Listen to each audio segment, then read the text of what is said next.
شماس رضی اللہ تعالیٰ جو تھے ان کو ایک مرتبہ بھی زندگی کے اندر دکھ اور تکلیف نہیں آیا تھا، ایک دفعہ بھی پوری زندگی کے اندر پریشانی نہیں تھی، حضور کی زبان سے جو لفظ نکل گئے تھے۔ اور پھر جب مرنے کا وقت آیا تو پھر حضور نے کہا تھا کہ تمہیں شہادت والی موت ملے گی، تو ان کو شہادت والی موت ملی۔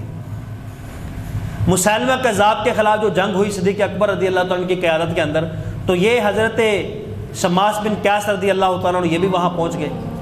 اب کفار کا لشکر بہت زیادہ تھا۔ مسیلمہ کذاب جس نے نبوت کا دعویٰ کیا تھا، یہ قادیانی مرزئی، تو اس نے جب نبوت کا دعویٰ کیا تو اب یہ بہت بڑا لشکر لے کے آیا تھا، صحابہ کرام کی جماعت تھوڑی تھی۔ جب ان کا حملہ تیز ہوتا تھا تو صحابہ کرام حکمت عملی کے پیش نظر پیچھے کو ہٹتے تھے، یعنی پیچھے کو جاتے تھے، پھر دوبارہ سیف مقام لے کے پھر دوبارہ حملہ کرتے تھے۔ تو حضرت شماس بن قیس نے کہا یہ کیا کر رہے ہیں مسلمان، میں نے نبی کریم علیہ الصلوۃ والسلام کے دور کے اندر تو ایسی جنگ نہیں لڑی، ہم دشمن کے مقابلے نکلے ہوں اور پھر ہمارا قدم پیچھے کو ہٹا ہو، ایسا تو کبھی نہیں ہوا۔ کہا یہ عشق نہیں ہے لڑنے کا، اپنا انداز تھا، لیکن صحابہ کی اپنی حکمت عملی تھی، کیونکہ ان کی تعداد تھوڑی تھی، ان کی زیادہ تھی، تو یہ حملہ آور سے بچنے کے لیے حکمت عملی کے ساتھ پیچھے کو ہٹتے تھے، چھپتے تھے، پھر حملہ کرتے تھے، لیکن ان کو یہ انداز پسند نہیں تھا۔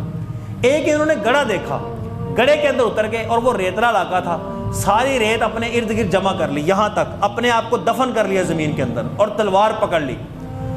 آپ نے فرمایا کہ یہ انداز ہونا چاہیے کہ اگرچہ کتنا ہی مشکل مقام کیوں نہ آ جائے، قدم کیوں پیچھے ہٹیں، میرے قدم پیچھے نہ چلے جائیں، دشمن کے مقابلے میں ڈٹ کے لڑوں، پیچھے نہ ہٹوں، تو اپنے آپ کو یوں ایک خود کش، جس کو کہتے ہیں خود کش طور کے اوپر اپنے آپ کو تیار کر لیا، سارا گڑھے کے اندر بند کر لیا، اتنا جسم باہر تھا، جو دشمن قریب آتا تھا اس کو کاٹ دیتے تھے، لڑتے رہے کافی دیر، بالآخر ہوا کیا، ایک ہی جگہ پہ تھے، جب بندہ ہل نہ سکے، ادھر ادھر ہو نہ سکے، تو پھر حملے تیز جب ہوئے تو آپ کے اوپر وار ہوئے تو آپ شہید ہو گئے۔ جب آپ شہید ہوئے، حضرت خالد بن ولید رضی اللہ تعالیٰ عنہ اس لشکر کو لیڈ کر رہے تھے، وہ سپہ سالار تھے۔ حضرت خالد بن ولید جب شام کو سوئے، جنگ جیت گئے مسلمان، مسیلمہ کذاب مارا گیا، تو یہ لوگ ہار گئے، گرفتار ہوئے، کچھ مارے گئے۔ تو حضرت خالد بن ولید رضی اللہ تعالیٰ عنہ جب سوئے تو خواب کے اندر یہ آ جاتے ہیں، یہ صحابی جنہوں نے اپنے آپ کو دفن کیا ہوا تھا زمین کے اندر، کہنے لگے کہ میں نے جو فوجی لباس پہنا ہوا تھا، وہ جو جنگی زرہ ہوتی ہے لوہے کی، وہ کوئی میری اتار کے لے گیا سپاہی خالد بن ولید، اور مجھے اس کا پتہ بھی ہے وہ لے کے کہاں گیا۔ اب دیکھو اللہ والوں کی شان، یہ کہتے ہیں نبی کو دیوار کے پیچھے کا علم نہیں، ہم کہتے ہیں کہ جو نبی کے غلام ہیں، جو غلاموں کے غلام ہیں، اللہ نے ان کو یہ مقام عطا فرمایا ہے کہ وہ فوت ہونے کے بعد اپنوں کو فائدہ بھی پہنچاتے ہیں اور دشمن کا نقصان بھی کرتے ہیں۔ اب شماس بن قیس رضی اللہ تعالیٰ خالد بن ولید کے خواب کے اندر آئے ہوئے ہیں اور انہیں کہہ رہے ہیں میری ذرا سپاہی اتار کے لے گیا ہے، اور میں تجھے بتاتا ہوں اس کا ٹھکانہ کہاں ہے۔ وہ جو فوجیوں کے خیمے ہیں نا، خیموں کے اندر چلے جانا، اینڈ والا جو خیمہ ہے وہ اس کا ہے جس نے میری ذرا اتاری ہے۔ اب یہ خواب کے اندر بتا رہے ہیں، اب وہ سوئے ہوئے خواب دیکھ رہے ہیں۔ کہنے لگے کہ ایک نشانی اور ہے، ایک لمبی رسی والا گھوڑا اس کے خیمے کے باہر بندھا ہوا ہے، اور میری ذرا کی نشانی یہ ہے کہ اس نے اپنے خیمے کے اندر چھپائی ہے، اس کے اوپر الٹا دیگچا مدہ مارا ہوا ہے، الٹا دیگچا رکھا ہوا ہے، اور اس کے اوپر اونٹ کا کجاوا رکھا ہوا ہے۔ اے خالد بن ولید، تم جاؤ، میرے خواب کو خواب نہ سمجھنا، خواب نہ سمجھنا، جا کے میری ذرا برآمد کراؤ وہاں سے، اور کرا کے جب صدیق اکبر کے باہر ان کی بارگاہ میں پہنچو گے تو کہنا میں نے کچھ لوگوں کا قرض دینا ہے، تو یہ میری ذرا بیچ کے جن کا میں نے قرض دینا ان کو قرض دے دینا، اور میرا فلاں فلاں غلام ہے اس کو آزاد کر دینا۔ تو اب خواب جو ہوتا ہے محض خواب ہی ہوتا ہے۔ خالد بن ولید لیڈر تھے، اب انہوں نے خواب کو خواب سمجھا، پھر خواب کے اندر آ گئے، پھر خواب کے اندر آ گئے، انہوں نے کہا ہے یہ تو واقعی کوئی حقیقت ہے۔ تو جب آپ وہاں پہ گئے، فوجی جو چھونی بنی ہوئی تھی، آخری خیمے میں گئے، ذرا برآمد کرائی، اس سپاہی کو پکڑا، پھر جب وہاں پہ واپس گئے مدینہ شریف، سیدنا صدیق اکبر رضی اللہ تعالیٰ کی بارگاہ میں یہ سارا واقعہ بتایا، تو آپ نے ان کی وصیت کو نافذ کر دیا۔ حالانکہ اسلام کے اندر اور قیامت تک کبھی ایسا نہیں ہو سکتا کہ مرنے کے بعد مرنے والے کی نصیحت نافذ ہو جائے، کسی نے مرنے کے بعد وصیت کی ہو اور نافذ ہو جائے، اسلام کے اندر ایسا کوئی تصور نہیں، پہلے بھی کبھی نہیں ہوا اور قیامت تک بھی کبھی ایسا نہیں ہو سکتا۔ لیکن صدیق اکبر رضی اللہ تعالیٰ نے اس صحابی کی، حضرت شماس بن قیس رضی اللہ تعالیٰ کی وصیت کو نافذ کیا، ان کی ذرا بیچی، جس کو قرض دینا تھا انہوں نے قرض دینا تھا اس کا قرض اتارا اور ان کے غلام آزاد کیے، یعنی مرنے کے بعد تاکہ جن کا میں نے قرض دینا ہے وہ نقصان میں نہ رہیں، ان کو فائدہ بھی پہنچا رہے ہیں اور غلام بھی آزاد کر رہے ہیں اور چور بھی پکڑوا رہے ہیں۔ تو یہ اللہ کے ولی کی شان ہے کہ مرنے کے بعد بھی دشمنوں کو نقصان دیتا ہے اور اپنوں کو فائدہ پہنچاتا ہے۔ تو یہ حضرت شماس بن قیس رضی اللہ تعالیٰ عنہ تھے، ان کا یہ مقام تھا نبی پاک صلی اللہ تعالی وسلم کی بارگاہ کے ادب کرنے کا۔ تو انہوں نے سمجھا کہ یہ آیت قرآن کی ادب والی کہ نبی پاک صلی اللہ علیہ وسلم کی بارگاہ کا قانون طریقہ یہ ہے کہ جب اس کی بارگاہ کے اندر آنا ہے حضور علیہ السلام کی بارگاہ میں تو آواز کو دھیما رکھنا ہے، آواز کو آہستہ رکھنا ہے۔ تو سب صحابہ نے اپنی آوازیں آہستہ کر لی۔ صدیق اکبر نے قسم کھا لی کہ آئندہ کبھی مرتے دم تک اونچی نہیں بولوں گا۔ تو یہ ڈر کے انہوں نے اپنے آپ کو بند کر لیا۔ حضور نے فرمایا نہیں، تمہارے لیے نہیں اتری، تمہیں تو ویسے ہی اونچا سنتا ہے، تم اس لیے اونچا بولتے ہو، تمہیں استثناء حاصل ہے، تمہیں تو میں نے جنت کے اندر دیکھا ہے، جب مرو گے تو وَيَدْخُلُ الْجَنَّةَ، تم جنت کے اندر داخل ہوگے، جب موت آئے گی تو تمہیں شہادت کی موت آئے گی، اور جتنی دیر تم جیو گے کہا عیشہ حمیدن، عیش کی زندگی جیو گے۔ تو وہ تینوں باتیں پوری ہوئی نبی پاک صلی اللہ تعالی وسلم کی۔ تو اب یہ مقام ہے نبی پاک صلی اللہ تعالی وسلم کی بارگاہ کا کہ بادشاہوں کے درباروں کے قانون بادشاہ خود بناتے ہیں، لیکن نبی پاک صلی اللہ تعالی وسلم کے دربار ایسا دربار ہے کہ ان کے احترام اور ادب کے قانون اللہ نے خود بنائے ہیں۔ تو یہ قانون ہے کہ ادب سے حاضر ہونا ہے، ان کی بارگاہ میں آواز بلند نہیں کرنی۔ تو پہلے رہے بعد والے امام مالک رضی اللہ تعالیٰ عنہ 40 سال مدینے کے اندر رہے، تو بہت بڑے مفتی تھے، مدینے کے سب سے بڑے مفتی اور مجتہد ان کو کہا جاتا تھا۔ تو 40 سال مدینے کے اندر رہے، اتنا ادب تھا مدینہ شریف کی بارگاہ کا، اتنا ادب تھا۔ اب ہم میں سے بھی جب کوئی وہاں پہ جائے اس ادب کو ملحوظ خاطر رکھے، تو یہ کچھ آداب ہیں وہاں کی بارگاہ کے۔ تو حضرت امام مالک رضی اللہ تعالیٰ عنہ مدینہ شریف کی جو حدود تھی اس حدود کے اندر استنجا پیشاب نہیں کرتے تھے، کہتے تھے نہیں، میرے محبوب علیہ السلام کا شعر ہے، جب قضائے حاجت آتی تو وہ بولو براز کرنے کے لیے باہر تشریف لے جاتے، اور پھر جب کر لیتے فارغ ہو جاتے حاجت سے تو پھر دوڑ کے مدینے کے اندر واپس داخل ہوتے۔ کسی نے پوچھا یار اس طرح تم کیوں کرتے ہو؟ انہوں نے کہا کہ میری غیرت یہ گوارا نہیں کرتی کہ مدینے کی حدود کے اندر میں نجاست کروں، اپنا ادب ہے، لیکن میں دوڑ کے اس لیے آتا ہوں کہ کہیں میں مدینے سے باہر ہوا ہوں اور میری موت کا وقت آئے تو میری موت کہیں مدینے سے باہر نہ جائے، دوڑ کے میں اندر داخل ہو جاتا ہوں۔ پھر جب چلتے تھے تو دیواروں سے لگ کے چلتے تھے۔ صحابہ کرام اور تابعین بزرگوں نے یہ لکھا ہے، یہ دیکھا ہے کہ حضرت امام مالک کے جو کندھے تھے وہ چھیلے ہوئے تھے، زخمی تھے، ان سے خون رستا تھا اکثر۔ اس کی وجہ یہ تھی کہ دیواروں کے ساتھ جب لگ کے چلتے تھے تو آپ کے کندھے دیوار کے ساتھ لگتے تھے اور وہ پھر زخمی ہو جاتے تھے۔ تو کسی نے پوچھا ایسا کیوں کرتے ہیں؟ آپ نے فرمایا کہ ان گلیوں سے میرا محبوب گزرا ہے، تو مجھے یہ گوارا نہیں ہوتا کہ کہیں میرے محبوب کے قدم لگے ہوئے ہوں اور ان کے قدموں پہ کہیں میرا قدم آ جائے اور بے ادبی ہو جائے، اس لیے دیواروں کے ساتھ لگ کے چلتے تھے۔ پھر امام مالک جس گلی کی نکڑ سے گزرتے تھے، جس دیوار کے پاس سے گزرتے تھے، دیواروں کو ہاتھ لگاتے جاتے تھے، پھر اپنے ہاتھ کو چومتے تھے اور اپنے جسم پہ پھیرتے تھے۔ کہا ایسا کیوں کرتے ہو؟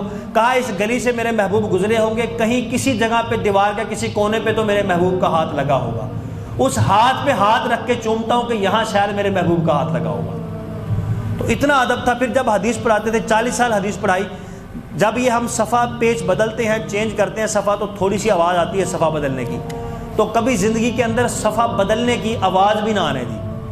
ایک مرتبہ قمیض کے اندر بچھو چلا گیا، تو کہتے ہیں کہ اس نے 16 یا 17 ڈنگ مارے۔ آپ کا رنگ ایک جاتا تھا، ایک آتا تھا، رنگ بدلتا تھا، لیکن آپ نے حدیث مبارکہ نہیں روکی، اسی طرح آپ درس دیتے رہے۔ بعد کے اندر جب درس حدیث ختم ہوا تو پھر آپ نے کہا کہ میری قمیض اتارو، تو 16 یا 17 جگہ ڈنگ لگے ہوئے تھے۔ کسی نے کہا کہ آپ نے بتایا کیوں نہیں؟ کہا کہ نبی پاک صلی اللہ تعالی وسلم کی گفتگو چل رہی تھی، یہ آپ کا فرمان تھا، تو میں درمیانے فرمان یعنی کاٹ دوں، بات کو روک دوں، یہ بے ادبی سمجھتا ہوں۔ اتنی تکلیف برداشت کی، لیکن نبی پاک صلی اللہ علیہ وسلم کی حدیث مبارکہ کا جو سبق تھا وہ چلاتے رہے۔ پھر اسی طرح جب آپ سے کوئی مسئلہ پوچھنا آتا آپ بتا دیتے، لیکن کوئی حدیث پوچھنے آتا، سمجھنے آتا، تو آپ کہتے ٹھہرو۔ آپ اندر جاتے، تازہ غسل بناتے، وضو کرتے، نئے کپڑے پہنتے، عالیشان امامہ پہنتے، عطر لگاتے، اور پھر آ کے کہتے کہ اب میرے نبی پاک صلی اللہ علیہ وسلم کا فرمان پڑھے جانے لگا ہے۔ تو اتنا ادب اور مقام تھا۔ کہ اس انداز کے ساتھ غسل وضو کر کے خوشبو لگا کے نئے کپڑے پہن کے امامہ سجا کے پھر حدیث پاک سمجھاتے تھے۔ تو جب اتنا ادب بندہ کرے تو اللہ تبارک و تعالیٰ نے آپ کو ایک فقہ کا امام بنایا۔ آپ کے فالوور، آپ کے پیروکار اس وقت روئے زمین کے اوپر کثیر تعداد میں موجود ہیں۔ فقہ مالکی اس وقت موجود ہے، تو امام مالک بہت بڑی ہستی گزرے ہیں۔ تو یہ نبی پاک صلی اللہ تعالی وسلم کی بارگاہ کے، آپ کے شہر مبارک کے آداب ہیں۔ تو اسلام نے ادب کا بہت مقام بتایا ہے، اسلام کے اندر ادب کی اہمیت بہت زیادہ ہے۔ تو ہمیں بھی چاہیے اللہ تعالیٰ حاضری کا موقع دے تو بزرگان دین نے لکھا ہے کہ کم سے کم قیام کریں۔ ہم چاہتے ہیں نا بہت زیادہ وہاں پہ رہنا نصیب ہو جائے، تو بزرگ کہتے ہیں کہ بندہ جتنا زیادہ رہتا ہے کسی جگہ پہ اتنی اس جگہ کی اہمیت کم ہوتی ہے۔ وہاں پہ تو ایک لمحہ بھی کسی کو مل جائے تو یہ ہزاروں سال گزارنے سے، عام جگہ پہ ہزاروں سال گزارنے سے بہتر ہے، ایک لمحہ بھی۔ تو بندہ یہ نہ سمجھے کہ کم حاضری کا موقع ملا تو یہ بہت کم موقع ملا، نہیں، کم سے کم ٹھہریں تاکہ وہاں پہ جو آداب ہیں وہ زیادہ سے زیادہ مروز خاطر رکھیں، وہاں پہ کسی چیز کی بے ادبی نہ ہو۔ اور کچھ لوگ جاتے ہیں وہاں سے خاکے مدینہ لے آتے ہیں، سنگریزے اٹھا کے لے آتے ہیں، پتھر اینٹ لے آتے ہیں، بزرگوں نے اس سے بھی منع فرمایا۔ امیر علیہ سنت فرماتے ہیں میں حضرت میمونہ کے دربار پہ حاضر ہوا، حاضری دینے کے بعد میرا دل چاہا کہ تبرک کے طور پہ یہاں سے کچھ سنگریزے، کنکریاں تھیں آپ کے مزار شریف کی، اٹھا کے پاکستان لے آؤں گا، وہاں پہ دوستوں کو تبرک دوں گا۔ تو جب اپنے میں ہوٹل کے اندر لے کے آیا تو کپڑے کے اندر رکھی ہوئی تھی، جب کھولا تو وہ کچھ نم تھی، پھر دوبارہ کھولا تو ان کی نمی اور بڑی ہوئی تھی۔ تو نبی پاک صلی اللہ تعالیٰ علیہ وسلم سے نسبت رکھنے والی وہاں کی ہر چیز حضور سے محبت رکھتی ہے، آپ کے فراق کے اندر روتی ہے۔ ان کو جب جدائی نے دیکھا کہ جدائی ہوگی تو وہ سنگریزے رونے لگ گئے۔ تو اس لیے علماء کرام فرماتے ہیں وہاں سے خاک مبارک بھی نہ لایا جائے، پتھر اینٹ وغیرہ اس طرح کی چیزیں نہ لائی جائیں۔ ہاں اس طرح کی جو کھانے پینے والے ہیں، پانی پھل فروٹ وغیرہ، وہ چیزیں لا سکتے ہیں، لیکن اس طرح کی چیزیں جو اس شہر سے نسبت رکھنے والی ان کو نہ لایا جائے۔ یہ چیزیں نبی پاک صلی اللہ تعالی وسلم کے فراق کے اندر ہوتی ہیں۔ کھجور کا تنا رویا، صحابہ نے ہچکیاں اس کی سنی، رونے کی آواز سنی، صحابہ بھی رونے لگ گئے۔ اس طرح کے بے شمار واقعے ہیں۔ ایک پتھر تھا مدینہ شریف کے اندر جو حضور کو اعلان نبوت سے پہلے جب گزرتے تھے حضور کو سلام کرتا تھا۔ تو احد پہاڑ، یہ سارا احد پہاڑ، اس کے تمام اجزاء نبی پاک صلی اللہ علیہ وسلم سے محبت رکھتے ہیں، سینکڑوں حدیثیں مبارکہ ہیں۔ تو مدینے کی ہر چیز حضور سے محبت رکھتی ہے، آپ کی جدائی گوارا نہیں کرتی۔ ایک حاجن جو تھی وہ وہاں سے مزدلفہ شریف سے چند کنکریاں لے کے پاکستان کے اندر آ گئی۔ اب جب اس نے آ کے اپنے گھر کے اندر رکھی تو ایک دن کھولا، ان کے اندر سے پانی نکل رہا ہے، وہ گھبرا گئی، کسی عالم کے پاس گئی، گھبرا کے رابطہ کہ کیا معاملہ ہے۔ تو عالم دین نے فرمایا کہ یہ وہاں کی جدائی کے اندر ہو رہے ہیں، حضور علیہ الصلوۃ والسلام سے ہر چیز کو وہاں سے محبت ہے، تو اس لیے اب کوئی جو بھی جائے گا جلدی سے جلدی ان کو وہیں پہ اس مدینہ شریف کے مقام پہ وہاں واپس پہنچا دو۔ تو اب یہ دیکھیں کہ وہاں کے ایک ایک ذرات، وہاں کی ہر چیز نبی صلی اللہ علیہ وسلم سے محبت رکھتی ہے۔ تو ادب کا یہ تقاضا ہے کہ وہاں پہ ہر چیز کا احترام کیا جائے۔ تو نبی پاک صلی اللہ تعالی وسلم کے نام مبارک کا احترام کیا جائے۔ یہودیوں کے اندر ایک شخص تھا حضرت موسیٰ علیہ السلام کے دور کے اندر، یہ حدیث مبارکہ کے اندر واقعہ موجود ہے۔ بہت بڑا گنہگار تھا، بہت بڑا مجرم تھا، لوگ اس سے بہت بدظن تھے، بیزار تھے لوگ۔ جب وہ مرا شخص، لوگوں نے اس کا جنازہ بھی نہیں پڑھا، اس کو کفن دفن بھی نہیں کیا، غسل دینا بھی گوارا نہ کیا، اس کو ٹانگوں سے پکڑ کے کھینچا اور روڑی پہ جا کے پھینک دیا۔ 200 سال اس بندے نے عمر پائی تھی، 200 سال کے اندر کوئی نیکی نہ تھی، لوگ اس کو بہت بڑا گنہگار مجرم سمجھتے تھے، اس سے اتنی نفرت رکھتے تھے کہ روڑی پہ اس کو پھینک دیا۔ اللہ تعالیٰ نے موسیٰ علیہ السلام کی طرف وحی فرمائی کہ اے موسیٰ، میرا ایک دوست فوت ہو گیا ہے، لوگوں نے اس کو روڑی پہ پھینک دیا، جاؤ تم جا کے اعلان کرو جو اس کا جنازہ پڑے گا اللہ تعالیٰ اس کو بھی بخش دے گا، اس کا جنازہ پڑھنے والا بھی جنتی ہے، اس کے غسل کفن کا اہتمام خود کرو، اس کا جنازہ پڑھاؤ۔ حضرت موسیٰ علیہ السلام اس بستی میں پہنچے، اعلان کر دیا ایک اللہ کا بندہ فوت ہوا ہے، جو اس جنازے میں شامل ہو جائے گا اللہ اس کو بھی بخش دے گا۔ دنیا اکٹھی ہو گئی، آپ نے خود اس کو غسل دیا، کفن دیا، اس کا جنازہ پڑھا۔ جب جنازہ پڑھنے کے بعد لوگوں نے منہ دیکھا، وہ تو کانوں کو ہاتھ لگانے لگے، کہا یہ تو وہی بندہ جس کو ہم نے کل روڑی پہ پھینکا تھا، یہ تو بڑا گنہگار ہے۔ وہ سارے گواہیاں دینے لگے، یہ تو بڑا مجرم ہے، 200 سال زندگی کے اندر اس نے کوئی نیکی کی ہی نہیں۔ حضرت موسیٰ علیہ السلام کہتے ہیں مالک ماجرا کیا؟ تو کہتا ہے یہ میرا دوست ہے، یہ کہتا ہے تیرا دشمن ہے، یہ تو مجرم ہے۔ اللہ تبارک و تعالیٰ نے فرمایا کہ یہ بالکل ٹھیک کہتے ہیں، اس نے اپنی زندگی کے اندر کوئی نیکی نہیں کی، اس کی ساری زندگی گناہوں سے بری ہوئی تھی، لیکن اس کا یہ معمول تھا جب کبھی اس کو تورات کھولنے کا موقع ملتا تھا، جب کبھی میری محبوب علیہ الصلوۃ والسلام کا نام دیکھتا تھا، نام محمد، درود پڑھتا تھا اور اس کو پکڑ کے چوم کے آنکھوں سے لگا لیتا تھا۔ اللہ نے فرمایا اس نام مبارک کا ادب کرنے کی برکت سے ہم نے اس کو جنتی نہیں صرف بنایا، جنت کی 70 حوروں کے ساتھ اس کا نکاح بھی کر دیا ہے۔ تو یہ سیاست عقیدے سے مبارک ہے۔ تو یہ نبی پاک صلی اللہ تعالی وسلم کے نام مبارک کا ادب تھا، اتنی برکت تھی۔ سلطان محمود غزنوی کتنا مشہور بادشاہ ہے، ایک ہی صف میں کھڑے ہو کے محمود و ایاز، نہ کوئی بندہ رہا نہ کوئی بندہ نواز۔ یہ جو بادشاہ تھا بہت بڑا عاشق رسول تھا، تو اس کے اندر ادب کوٹ کوٹ کے بھرا ہوا تھا۔ یہ ایاز کا ایک بیٹا تھا جس کا نام تھا محمد، تو وہ بھی اس کا نوکر تھا، ایاز بھی اس کا نوکر تھا۔ ایاز کی قبر آج بھی لاہور کے اندر ہے۔ ایاز یہ ہمارے پنجاب کا گورنر بھی رہا ہے۔ جب داتا صاحب آنے والے تھے، داتا صاحب کے آنے سے پہلے جب سلطان محمود غزنوی نے یہاں پہ حملہ کیا اور یہاں پہ یہ پنجاب کو فتح کیا، تو ایاز جو اس کا خادم تھا اس نے کہا کہ یہاں پہ میری ڈیوٹی لگا دیں، تو پھر ایاز کو یہاں پہ چھوڑ دیا، پھر ایاز گورنر منتخب ہوا۔ تو اب وہ لاہور شہر کے اندر ایک مسجد کے اندر ایاز کا مزار آج بھی موجود ہے، لوگ زیارت کرتے ہیں۔ تو یہ جو ایاز تھا یہ اس کا بڑا مؤدب خادم تھا، اس کے بڑے واقعات ہیں۔ اس کا ایک بیٹا تھا، وہ بھی محمود کا غلام تھا، تو جب بھی محمود بلاتا تھا ایاز کو، اس کے بیٹے کو نام لے کے بلاتا تھا۔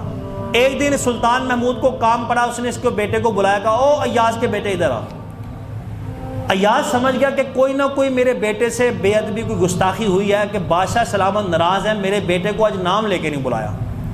آگے نام لے کے بلاتا ہے، تو کہا بادشاہ سلامت گستاخی معاف، میرے بیٹے سے کوئی غلطی ہو گئی ہے، بے ادبی ہو گئی، تو اس کی قبل میں معافی مانگتا ہوں۔ تو آپ نے سلطان محمود نے کہا کہ نہیں کوئی غلطی نہیں ہوئی، کہا کہ نہیں کوئی غلطی ہوئی ہے، آپ نے آج میرے بیٹے کا نام لیا، کہا او ایاز کے بیٹے ادھر آ۔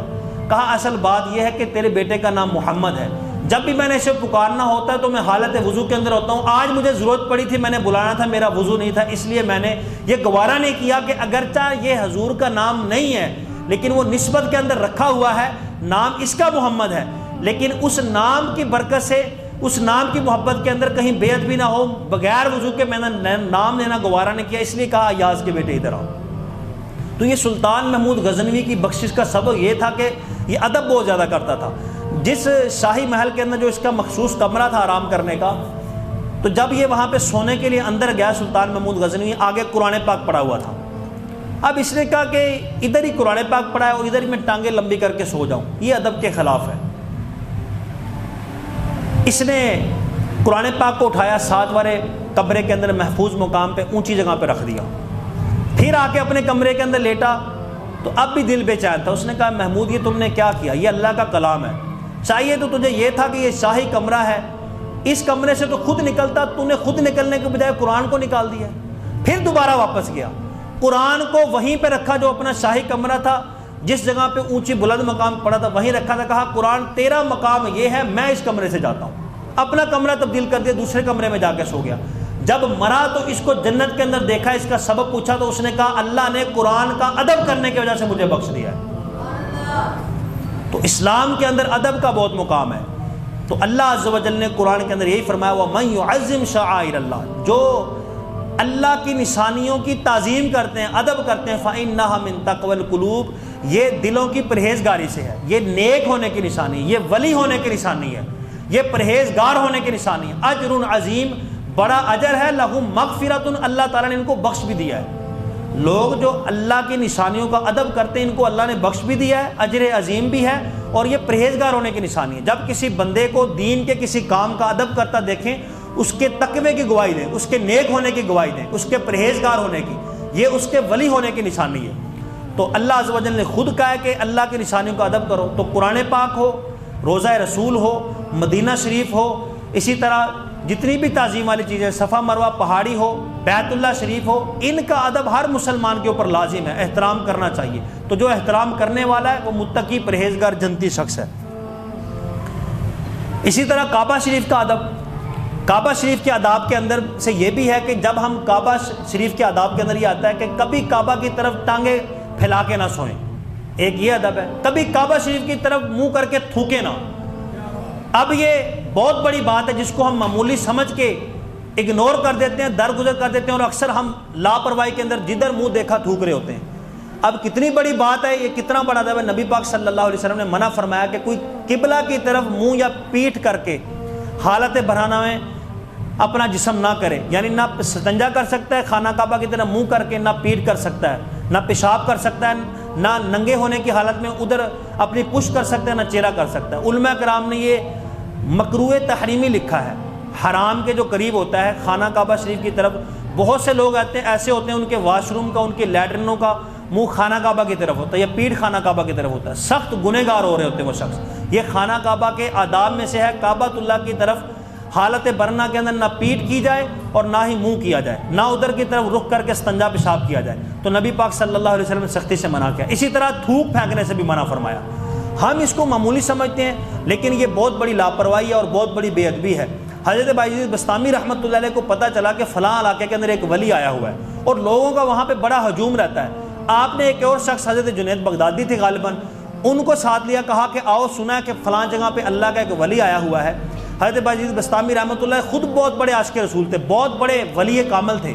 اتنے بڑے ولی تھے کہ ان کو جس سنت کا پتہ چلتا تھا اس سنت پہ عمل کرتے تھے, کوئی سنت حضور کی ترک نہیں کی تھی. یہاں تک کہ جو کھانے پینے کے معاملات ہوتے ہیں یہ سنت زوائد ہوتے ہیں, ان پہ بندہ نہ بھی عمل کرے تو کوئی حرج نہیں, کر لے تو بہت بڑا ثواب ہے. آپ کو پتہ چلا کہ نبی پاک صلی اللہ علیہ وسلم خربوزہ بہت پسند کرتے تھے. حضرت بایزید بسطامی رحمۃ اللہ نے خربوزہ منگوا لیا کہ میرے آقا نے اس کو کھایا ہے, حضور کی سنت سمجھ کے میں بھی کھاؤں گا. جب چھری لائے گئے, جب کاٹنے کا وقت آیا تو پھر رک گئے. کہا یہ تو پتا کہ حضور نے خربوزہ کھایا, لیکن یہ نہیں پتا جب حضور نے کاٹا تھا یوں کاٹا تھا کہ یوں کاٹا تھا, لہٰذا مجھے پتہ نہیں ہے اس لیے سنت ادا نہیں کر سکتا, اس لیے چھوڑ دیا. اتنے بڑے ولی کامل تھے کہ کاٹنے کا سنت طریقہ نہیں پتا تو کھایا ہی نہیں, چھوڑ دیا. ان کو جب پتہ چلا کہ فلاں جگہ پہ ایک اللہ کا ولی آیا ہوا ہے, زیارت کرنے کے لیے جاتے ہیں, خود بہت بڑے ولی ہیں. اب ولی کی زیارت کے لیے وہاں پہ پہنچے تو دیکھا لوگوں کا ہجوم ہے, جنب غفیر ہے, لوگ زیارت کر رہے ہیں, تویز دھاگے لے رہے ہیں, دعائیں کروا رہے ہیں, نذرانے پیش کر رہے ہیں. تو بیٹھے بیٹھے اس نے قبلہ کی طرف منہ کر کے تھوک دیا. آپ نے کہا یہ کوئی ولی نہیں ہو سکتا, یہ ولا تو ہو سکتا ہے, ولی نہیں ہو سکتا. کہا آؤ چلو جس کو اس ادب کا نہیں پتا خانہ کعبہ کی طرف منہ کر کے جو تھوک رہا ہے, جس کو اتنے ادب کا نہیں پتا کہ وہ نبی پاک صلی اللہ تعالی وسلم کا ادب کیسے کرے گا, وہ اتنا بڑا جو ولایت کا مقام ہے وہ اس کے قابل کس طرح ہو سکتا ہے. تو آپ چھوڑ کے آگے کہا یہ ولی نہیں ہو سکتا. نبی پاک صلی اللہ تعالی وسلم کے دور کے اندر ایک شخص تھا جو امام تھا, امامت کراتا تھا. اب وہ جو بندہ صحابہ کو امامت کراتا ہو, کتنا بڑا مقام ہو, یا حضور کے دور کے اندر. روایت کے اندر آتا ہے, مضمون یہ ہے کہ نبی پاک صلی اللہ تعالی وسلم کو پتہ چلا کہ اس نے کعبہ کی طرف منہ کر کے تھوکا ہے. نبی پاک صلی اللہ تعالی وسلم نے اس کو امامت سے معزول کر دیا. تو حضور علیہ الصلوۃ والسلام کی بارگاہ میں وہ شخص حاضر ہوا, یا رسول اللہ صلی اللہ تعالی وسلم مجھے پتہ نہیں تھا, غلطی کے ساتھ میں نے ادھر منہ کر کے تھوک دیا ہے, یعنی جان کے نہیں, غلطی سے مجھے پتہ نہیں چلا کہ ادھر قبلہ شریف ہے, میں نے تھوک دیا. حضور نے فرمایا تبھی تو تمہیں امامت سے معزول کیا ہے کہ تم نے غلطی سے ادھر منہ کر کے تھوکا ہے. تو اب ہمارا کیا حال ہوگا جو جان بوجھ کے ادھر منہ کر کے لاپرواہی برتتے ہیں اور تھوکتے ہیں. تو کعبہ یہ شعائر اللہ میں سے ہے, اس کے بھی آداب ہیں. وہاں جا نہیں سکتے تو جب تک یہاں پہ ہیں یہاں رہ کے بھی آداب ہیں, اور یہ جتنی بھی شعائر اللہ نشانیاں یہ برکتیں لوٹاتی ہیں. یہاں بھی حضرت سرکار غوث پاک رضی اللہ تعالیٰ جو تھے اپنی ہر شے کا رخ جو تھے قبلہ کی طرف کر کے رکھتے تھے, حتیٰ کہ جو وضو کرنے والا لوٹا تھا اس کی ٹوٹی کا منہ بھی قبلہ رخ ہوتا تھا.